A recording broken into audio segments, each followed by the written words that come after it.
Buenas tardes, es un gusto saludarles. Estamos nuevamente en tu programa Tu Onda Club, una radio tu estilo, con licenciado Sergio Méndez. Sergio, un gusto que estés con nosotros nuevamente. Hugo, muy buenas tardes. Muchísimas gracias por tu deferencia en tomarme en cuenta para conversar con la población salvadoreña. Gracias. Sergio, hoy vamos a hablar sobre un tema, ¿verdad?, que nos han pedido la audiencia, que es relación, bueno, el despido y sería el despido y la relación que hay en el trabajo. ¿Cómo se puede llevar a eso a cabo? Perfecto. El tema es sumamente interesante, Hugo, por cuanto estamos hablando que en los últimos días particularmente se han estado dando despidos masivos en la cosa pública del Estado, en el gobierno, pero también en la empresa privada. Y esa consecuencia, evidentemente, sobre la situación económica que vive el país, las exportaciones se han caído en el país y particularmente ha sido, el Fondo Monetario Internacional lo dejó bien claro, acerca, Hugo, donde el gobierno de El Salvador básicamente bajó el esquema del encaje legal o reserva de capital internacionalmente. Por lo tanto, al no tener esta reserva, que es fundamental, como dice la Organización Mundial del Comercio, para poder venir y tener una proyección de las exportaciones. ¿Qué son las exportaciones? Son todo lo que tú sacas y las importaciones es lo que entra. Los flujos económicos son importantísimos para vigorizar la economía de un país. Por lo tanto, esto se ha dado en un efecto en cascada dentro de una espiral, como lo conocemos nosotros económicamente hablando, que tiene una consecuencia puntual. ¿Cómo va a afectar a un país? En la medida en que el país se preparó o no. Así lo va a afectar. Es decir, ¿cómo se ha preparado El Salvador? No se ha preparado. ¿Cuál fue el plan que tenía El Salvador? Ninguno. ¿Cuál es el plan alimenticio o alimentario, si usted lo quiere ver así, que El Salvador articuló de cara a lo que hoy por hoy estamos teniendo en el país, que todavía no se siente el impacto de la recesión económica de Estados Unidos como en el 2019, Sí. Perdón, el 2009, todavía no se tiene. ¿Qué va a pasar cuando se tenga? Todavía no se tiene un impacto puntual de lo que está sucediendo en Ucrania, ¿Qué va a pasar cuando esto no se tenga? Y lo último que hemos visto nosotros, lamentablemente, es cómo un cartón de huevos anda ciertamente en precios irrazonables. Eso sí, hay ciertas alcaldías que piden el DUI para dártelo más barato. ¿Dónde lo consiguen? ¿Por qué más barato? ¿Por qué entonces está haciendo eso? Entonces vemos nosotros que simple y sencillamente circunscribe dentro de un fanatismo o clientelismo, populismo aventajador en temas de elecciones. Ok, vamos a iniciar entonces, dentro de toda esta espiral, hay pérdidas masivas de empleo. ¿Cierto? ¿Por qué? Porque la inversión internacional no ha venido.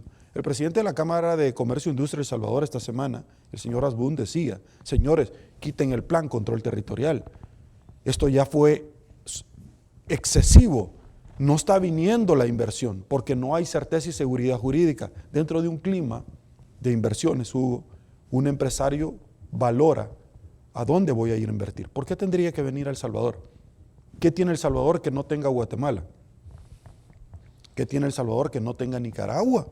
Según la CEPAL, datos concretos, Banco Central de Reserva, El Salvador es el único, el último en la lista que está creciendo. Además, tiene clasificación triple C. Nosotros lo hemos visto ampliamente, Sí. a la par de Venezuela.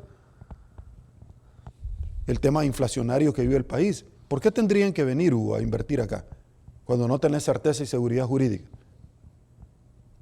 Dentro de toda esa modalidad, el presidente de la Cámara de Comercio de El Salvador, Camarazal, con mucho tacto le dice, señor, mire, usted tiene los diputados para incorporar cualquier reforma penal, pero ya deje el grado de excepción, el régimen.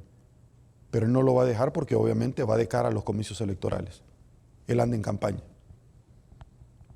Frente a todas las noticias que hemos visto nosotros Sí, sí. de los mareros que están declarando en Estados Unidos, puntualmente. Y que Univisión y CNN lo han, con pruebas, lo han robustecido, lo que dijo el Faro. Todo eso tiene un impacto negativo en nuestro país. Son pérdidas de empleos. ¿Por qué? Porque el gobierno no está para crear fuentes de empleo. El gobierno no está, es para reducción mismo del aparato estatal, pero hemos visto cómo se ha expandido el gobierno en una forma exponencial, abismal, en una forma alarmante, para darle precisamente trabajo a todos los que andan haciendo campaña para él. Y todos los que quitó, ahora ha contratado a más de los que quitó. Entonces, simple y sencillamente el tema era, hazte para allá para que yo me siente, como dicen los mexicanos. Eso tiene un impacto económico bien grande. Vamos a hablar de la relación contractual. La relación contractual entre el patrono y el empleador, entre el empleado, el patrono es empleador, y entre el empleado, el trabajador, inicia, Hugo, no solamente de derecho, sino que de hecho. ¿Cómo inicia de derecho? Cuando viene a un empleo y firma un contrato de derecho, porque estamos nosotros inscribiéndonos dentro de un tráfico jurídico. Pero lo de hecho es que el derecho laboral, intrínsecamente válido e inmutable por los principios, donde nace precisamente bajo la revolución industrial y varios movimientos internacionales, como en Estados Unidos con las union, nace precisamente ciertos derechos que son irrenunciables, inamovibles, es decir, son aquellos que nosotros conocemos como normas pétreas, ¿cierto? Sí. Entonces, los derechos laborales son irrenunciables, Hugo. No pueden ser sujetos de una negociación. Por lo tanto, quiere decir que si luego del tercer día Hugo va a presentarse a un trabajo, se sobreentiende una presunción legal que hay una subordinación. Por lo tanto, luego de 3 días de haber abandonado un trabajo, se sobreentiende abandono. 3 días es un término fatal, Hugo, para establecer la adquisición de derechos y la pérdida de derechos. Las cosas así como se hacen, se deshacen. En materia laboral así funciona.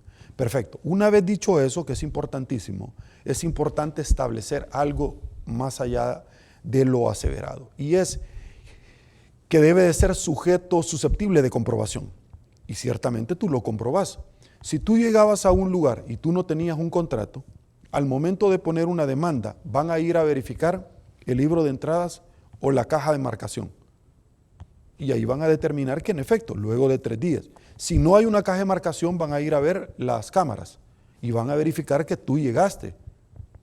Pero además de eso hay compañeros de trabajo. Pero además de eso hay una gran cantidad de elementos por los cuales se puede establecer como válido. Sí. Ok, eso es para establecer la relación. Luego de 3 días, Hugo, se presume de derecho, ¿sí? Es decir, que no admite prueba en contrario de que en efecto tú tenés una relación contractual con una persona, en el cual te debe de establecer como válido que hay un contrato no escrito. Es decir, vamos a establecer que hay un tiempo también de preparación, que son 3 meses, donde el patrono no tiene ningún tipo de responsabilidad. ¿Por qué? Porque son los 3 meses de observación, en el cual no va a ser imputable hacia él. Está bien, eso es un tema válido, ¿verdad? En el cual no, mire, él está a prueba. Pero ese término, por supuesto, se determina. Como por ejemplo, cuando una persona está por prestación de servicios. Luego de 1 año ya no puede seguir con prestación de servicios. Después de 1 año se debe establecer con una relación contractual. No puedes pasar toda la vida con prestación de servicios. ¿Por qué? Porque entonces tú no tenés aquellos bienes y servicios propios mismos de la relación. ¿Como cuál?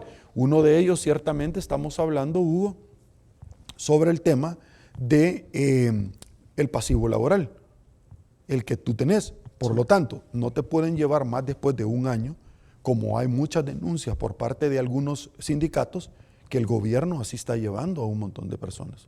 Recordemos que el gobierno se maneja por una legislación muy diferente. Sí. Están las disposiciones generales del presupuesto, algunas sí se manejan por medio del Código de Trabajo. El Código de Trabajo es prácticamente para aquellas empresas privadas o las empresas que en algún momento nosotros doctrinariamente las conocemos como autónoma o semiautónoma, que semiautónoma no existe, pero bueno, doctrinariamente muchos le llaman así, pero no existe.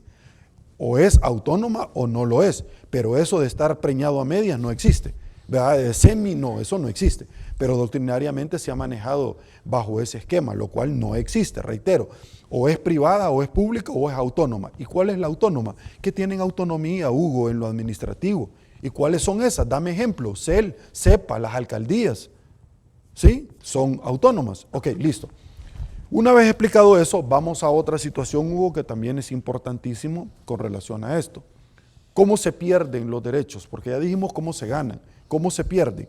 Una persona puede perder los derechos por abandono laboral, luego de 3 días. Ya no se presente sin una justa causa. ¿Qué es una justa causa? Si una persona luego de 3 días, Hugo, es decir, al cuarto día, 3 días consecutivos no se presenta y esta persona probablemente esté en el hospital en coma, entonces no ha renunciado, Hugo, porque estás en coma, te impide, hay una justa causa. Si una persona está detenida, ¿cómo te comunicas? En un régimen de excepción. Entonces hay una justa causa. Si una persona después del 3er día tuvo un problema y se dio cuenta que estaba embarazada, por ejemplo, no la podés quitar. Si una persona, por ejemplo, llega a renunciar con un escrito, entonces se da la renuncia universal. ¿En qué consiste eso? En que solamente te van a reconocer el 50% de todo tu pasivo laboral, tu indemnización, tu aguinaldo, tus vacaciones, etcétera, todo eso. A eso nos estamos refiriendo. En este caso puede ser como la misma renuncia voluntaria. ¿O es diferente? La renuncia voluntaria, Hugo, que en muchos ministerios los están obligando a renunciar, no es eso la renuncia voluntaria. O le dicen, o renuncias o te vamos a procesar, cuando no hay ningún tipo de hecho generador que constituya precisamente una conducta reprochable. Entonces, una renuncia voluntaria es un acto mediante el cual, en una forma espontánea, sin ningún tipo de coacción, tú estás renunciando. ¿Por qué? Ya no te sentís bien en el ambiente laboral. Tienes una mejor oferta laboral por otro lado en otra empresa. Te vas a ir del país. Cualquier situación que haya nacido por una dirección de la manifestación de la voluntad, no porque te estén obligando a hacerlo. Ciertamente hay muchas señoritas que renuncian. ¿Por qué? Porque las están acosando laboralmente. Las están acosando sexualmente. Eso, además de ser una carga que tiene el patrono, es decir, imputable al patrono, también constituye, Hugo, ciertamente un delito penal, que la trabajadora puede acceder precisamente a esto. En los últimos días hemos visto noticias lamentables, donde solo en 5 meses la maquila de nuestro país ha perdido a más de 5.500 fuentes de trabajo. Son 5.500 en 5 meses hogares que se han quedado sin el sustento diario. El Fondo Monetario Internacional lo advirtió, Hugo, y dijo categóricamente, ¿por qué las reservas de liquidez el país las bajó? ¿Qué hizo con ese dinero, Hugo? Porque las reservas de liquidez solamente sirven como una coraza, sirven un blindaje, precisamente para que no tomen tu dinero, el dinero de los salvadoreños, el dinero de los impuestos, el dinero de los bancos, el dinero de tus ahorros, como han tomado el dinero de las pensiones. Eso tiene un efecto en cascada. Si Hugo lo remueven de su trabajo, ¿cómo Hugo le va a pagar al empleada doméstica? La tiene que despedir. ¿Cómo Hugo le va a pagar al que le lave el carro? ¿Cómo Hugo le va a pagar al contador? ¿Cómo Hugo le va a pagar al que le corte el jardín? Entonces viene un efecto en cascada y los demás empiezan a perder trabajo. Y el país empieza en esa dinámica. Eso es lo que hemos advertido por muchos años a los salvadoreños. Por muchos años.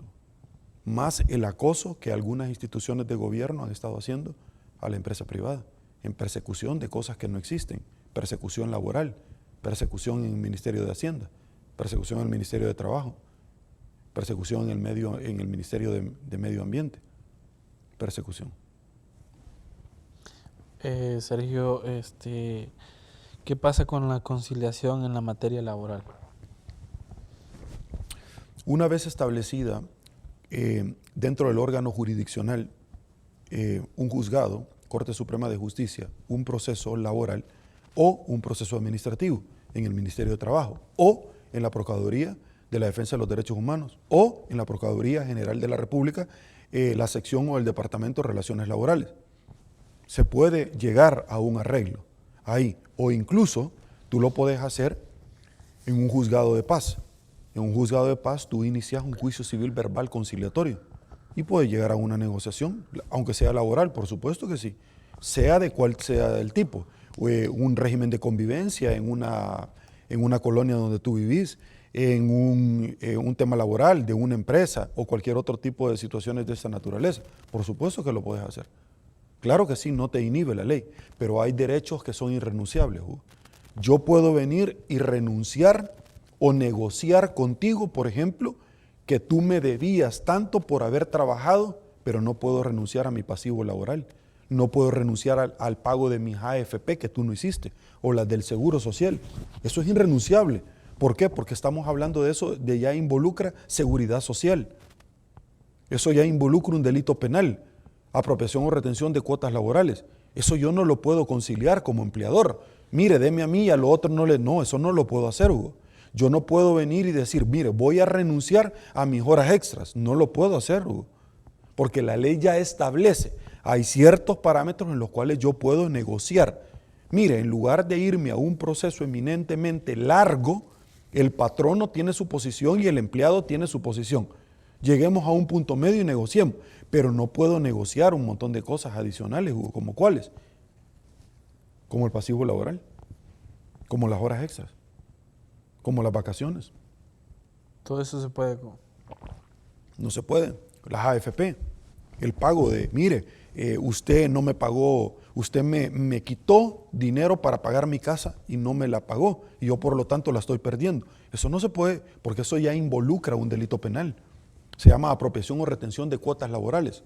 Tú tenés el patrono que le quitaba la AFP, que le quitaba el pago de la pensión, el pago del Seguro Social, el pago de la casa, el pago al Ministerio de Hacienda, y que lo ocupó para algo diferente a eso. Eso es un delito penal, porque el patrono tiene el deber objetivo de cuidado, donde persiste una justa causa para poder trasladar precisamente estos fondos que fueron recortados del trabajador. ¿Para qué? Para el bienestar. Por lo tanto, si un trabajador se da cuenta que el banco le habla y le dice, tiene 3 meses de no pagar la casa y la va a perder, y el trabajador viene y le dice, no, permítame, por supuesto que yo he estado pagando, aquí están las boletas. El patrono está en la obligación de responderle hasta los intereses que ha causado por el no pago, a consecuencia del hecho generador de haber retirado el dinero y haberlo ocupado por algo diferente a eso. Eso es un delito penal, Hugo, que no solamente traspasa la esfera de lo laboral, sino que tiene otro tipo de repercusiones. Recordemos que en derecho la hermenéutica jurídica, que es la integración de la norma jurídica, se traslapa a tal efecto que se estipula, Hugo, puntualmente, que el patrono como tal va a caer no solamente en una situación laboral o penal, sino que también civil, es decir, el daño y perjuicio. El daño y perjuicio estamos hablando del lucro cesante o el daño emergente, es decir, lo que tú dejaste de percibir a consecuencia de eso. Si tú quieres vender tu casa ahorita y no la puedes vender porque estás a punto de perderla o ya va a subasta pública, el patrono deberá de responder ante esa situación. Y en este caso, ¿dónde nos podemos ir a quejar, por decirlo así? Porque si es lo mismo, o sea, llegamos a lo mismo. Lo que sucede es que estamos viviendo una situación complicada en el país donde el Estado de Derecho se perdió. Si esto te lo hicieron en el Estado, en algún ministerio, ¿a dónde te vas a ir a quejar? ¿Al Ministerio de Trabajo? Cuando es del Estado. Ahí te vas a ir a quejar con el recorte que han hecho de empleados del INPEP últimamente. Ahí te vas a ir a quejar con la gran cantidad de personas en las alcaldías que han quitado. Ahí te vas a ir a quedar con la gran cantidad de personas de la Policía Nacional Civil que han quitado. Ah, pero si es la empresa privada, entonces sí. Sí te puedes ir a quejar. Eso es lo que se perdió en este país, Hugo, y que se advirtió hasta la saciedad. ¿Cuáles son las instituciones donde tú puedes acudir cuando tú tenés el derecho de acción para que el Estado te tutele tu pretensión jurídicamente vulnerada? Sí. Ministerio de Trabajo, Procuraduría para la defensa de los derechos humanos, Procuraduría General de la República, Fiscalía, si es el caso, en el caso puntual del cual estamos hablando, que es un delito eminentemente penal. Si laboralmente a ti no te trasladaron las AFP, es laboral, pero tú también puedes ir a la Fiscalía y acudir, porque eso te va a afectar el día de mañana cuando tú te quieras pensionar. El que esta empresa no te trasladó a tiempo. El no trasladar a tiempo significa, Hugo, no solamente que no pagó, sino que no trasladó en su momento, porque entonces dejaste de percibir que esto te generara a ti cierta ganancia por la administración de tu dinero. Sí. ¿Sí? Es decir, el banco te cobra a ti intereses si no pagas. Anda te cobra a ti intereses si no pagas. ¿Sí? Todos te cobran intereses, hasta en la colonia te cobran si no pagas, hasta en el colegio te ponen multas si no pagas. Y tú a ellos no les vas a cobrar, por supuesto que les vas a cobrar. Así funciona. Esas son las instituciones donde puedes ir. En el juzgado de lo laboral puedes acudir, sí, eso ya es una instancia judicial, pero primero hay que agotar la etapa del Ministerio de Trabajo como un requisito de procesabilidad. Hay que agotar esa etapa en el Ministerio de Trabajo para después acudir ante este órgano jurisdiccional. ¿Qué pasa si un empleado no tiene dinero para pagar a un abogado? Ajá. ¿Cómo sería en ese caso? El Ministerio de Trabajo te va a instruir para que tú vayas a la Procuraduría General de la República, Departamento de Relaciones Laborales, como el Departamento de Relaciones Familiares, que es otra etapa y podemos hablar en su momento y que conoce sobre eso, pero puntualmente te van a asignar a un procurador para que él te ayude en la demanda. ¿Qué consecuencias hay si una empresa se retira de la noche a la mañana del país? Las consecuencias son complicadas porque el Estado evidentemente falló. El Estado tuvo que haber intervenido esta empresa antes que se retiraran, porque estamos hablando de la cosa pública del Estado. El único responsable de que una empresa se retire de la noche a la mañana es el Estado, es el gobierno de El Salvador, porque le jugaron una vuelta. Tuvo que haber estado, como INSEPRO, FINSEPRO, pendientes de los movimientos que estaba haciendo y de que en efecto esta empresa estaba cayendo en algún tipo de anormalidad. Una de las razones, por ejemplo, ¿qué dice la ley? ¿Cuál es la excepción a la regla general de que una empresa no pague a sus proveedores o a sus empleados? Que se declare en bancarrota, en quiebra. Lo lleva judicialmente. Y se puede declarar en bancarrota adrede. Entonces esa sería la única razón por la cual no le pagaría a los proveedores, porque se declaró en bancarrota. En este caso... Y se va del país. ¿Y qué pasó con el gobierno?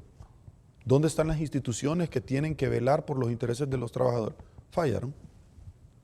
Eso se llama Estado de Derecho, lo cual ahora ya no hay. Ya no.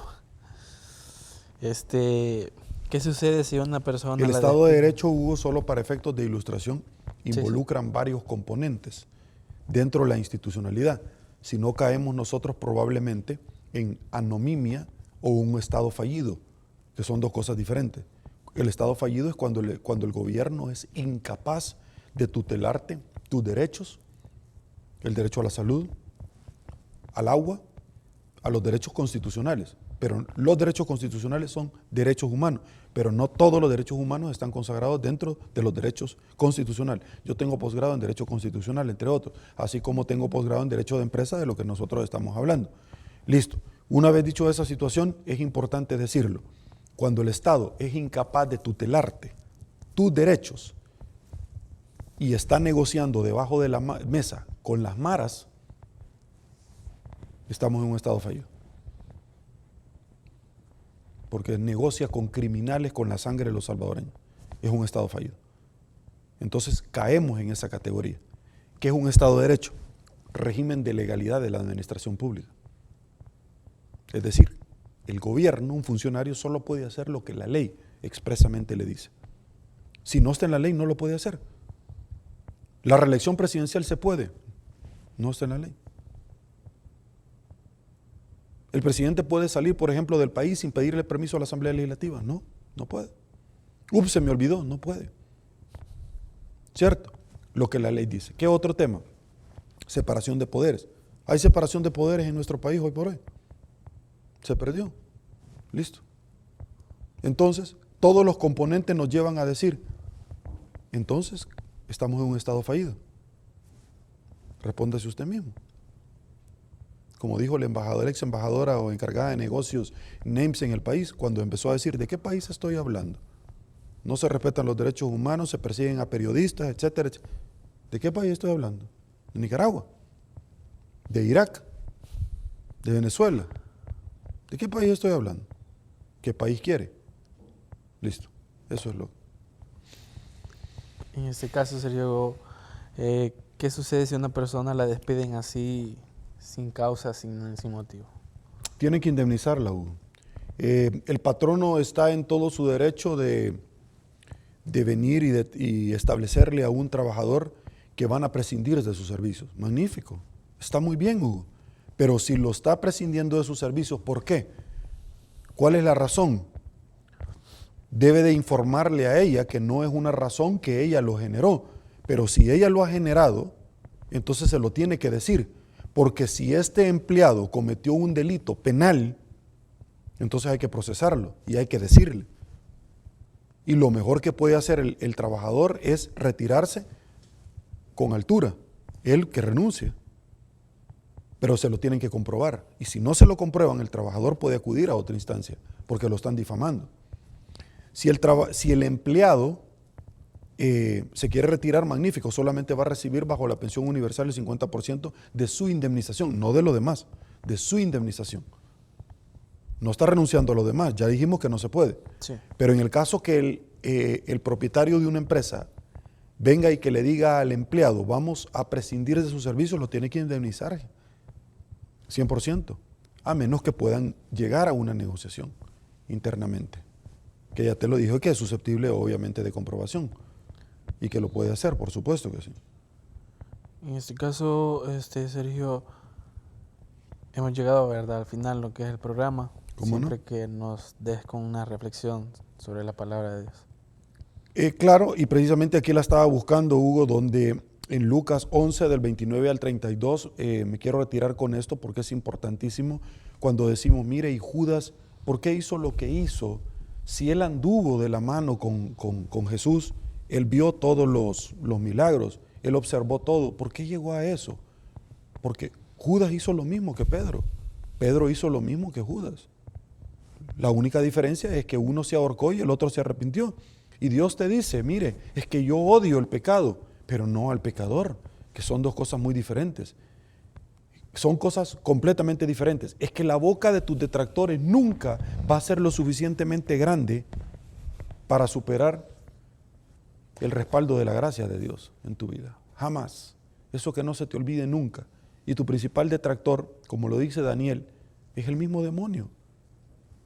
Cuando llega en el capítulo de Job, cuando le dice, ¿y de dónde venís?, le dice Dios. Llega a la presencia de Dios, de recorrer el mundo. Y él le dice, ¿ya viste a mi siervo Job? Que puede ser cualquier otro nombre. Y entonces él le permite que toque a Job, y luego le permite que toque su cuerpo, pero no su alma. Él le permite. El demonio no tiene más poder que el que uno mismo le entrega, Hugo. Lucas dice, en aquel tiempo la multitud se apiñaba alrededor de Jesús y comenzó a decirle la gente de ese tiempo, gente perversa. ¿Oí? Hugo, Jesús le dijo a la gente perversa. ¿Por qué? Porque la gente, al igual que este tiempo, la gente de ese tiempo pedía una señal y le dice, pero no se le va a dar señal más que la que se le dio a Jonás, pues a Jonás fue una señal para los de Nínive. Recordá cuando le dijo, vas a ir a Nínive, y él se fue para Tarsis, para la gente de ese tiempo. Y Jonás decidió irse en una barca, tú recordarás, hacia Tarsis, se empezó a mover la barca y él dijo, esto está pasando, nos vamos a morir todos por mi culpa, y lo tiraron de la barca, lo agarró un pez, estuvo en el estómago del pez, y ahí él estuvo clamando hasta que él lo escuchó, y el pez lo vomitó, no lo había comido, digerido por muchos días, y entonces él llegó a Nínive y le fue a predicar y le dijo, Dios me dijo que viniera aquí, yo agarré para el otro lado, no quería cumplir la misión que él me había dado. Yo, Sergio Méndez, sí quiero cumplir la misión que mi papi me ha dado en este país. Yo sí la quiero cumplir y la he estado cumpliendo, pese a una gran cantidad de Valladares. Llegó Jonás y eso evitó que destruyeran a Nínive. Una decisión de un hombre puede tener la trascendencia, Hugo, de destruir a muchísimas personas y que muchas almas se pierdan la salvación, lo que iba a pasar con Nínive. Cuando sean juzgados los hombres de este tiempo, la reina del sur se va a levantar el día del juicio para condenarlos, porque ella vino desde los últimos rincones de la tierra para escuchar la sabiduría de Salomón. Y aquí hay uno que es más grande que Salomón. ¿Quién era? Él mismo. Y ellos no entendieron. Aquí hay uno más grande que Salomón. Yo, Jesús, cuando Jesús se fue en la transfiguración, que estaba en el monte Sión, y que estaba con Moisés, y que estaba con Elías que se había ido en el carro de fuego, te recordarás, cuando pasó con Eliseo y se abrió el río Jordán, y le dijo Jesús, Pedro salió al paso, y estaba temeroso y no sabía qué decirle, y le dijo, cuando vio platicando a Moisés y a Elías y a Jesús, transfigurado, y le dijo, Señor, si querés hagamos unas chozas, 3 chozas y nos quedamos aquí. Él no estaba entendiendo lo que estaba pasando. Y le dijo, ay Pedro, porque Pedro era rápido para hablar. Y le dijo, yo me tengo que ir,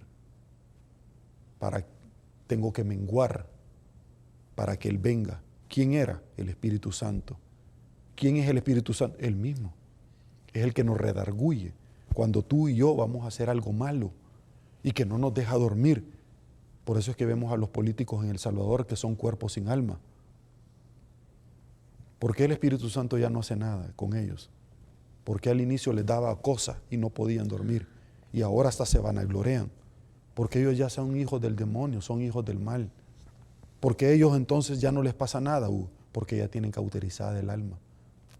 Y cuando vos cauterizás tu alma, ya estás dentro del huacal, en el lago de fuego. Y entonces le dice, cuando sean juzgados la gente de este tiempo, los hombres de Nínive se levantarán, Hugo, el día del juicio para condenarla. Los que se salvaron, Nínive, porque ellos se convirtieron en la predicación de Jonás. Y aquí hay uno que es más grande que Jonás y no le hacen caso, que soy yo. Muchísimas gracias, Hugo. Yo te agradezco la oportunidad tremenda que tú me has dado, porque un día, Hugo, ya no van a haber Biblias, van a desaparecer. Y eso va a ser en el Armagedón, el rapto de la iglesia. Entonces ahí van a desear haber conocido de la palabra de Dios, que por mucho tiempo la vieron y la menospreciaron. Así como aquellos que de pronto dijeron un día, Hugo, Dios me ha hablado, y dice, maldito el hombre que confía en el hombre o el hombre que se mete con hombre. Pero algo que no va a tener perdón nunca, y es una maldición, es que haya jugado con el Espíritu Santo. Y cuando tú decís que Dios te ha hablado, pero luego decís 1000 veces maldito, anda a buscar lo que dice la Biblia. Muchísimas gracias, Hugo. Yo te agradezco tremendamente tu oportunidad para hablarle al pueblo salvadoreño de la palabra de Cristo, porque la palabra es como la espada que ingresa directamente reventando hasta los tuétanos, que son precisamente cualquier tipo de movilidad que nosotros tengamos. Esa es la palabra de Dios. De mi boca sale la palabra, que es como la espada que penetra y que va cortando cualquier cosa que usted quieran con Sergio. Se meten con mi papá. Muchísimas gracias, le agradezco. Gracias a ti, Sergio, por hermosa reflexión, ¿verdad? Hemos llegado al final de nuestro programa Tu Onda Club, una radio de tu estilo. Nos vemos hasta la próxima. Pase feliz tarde. Bendiciones.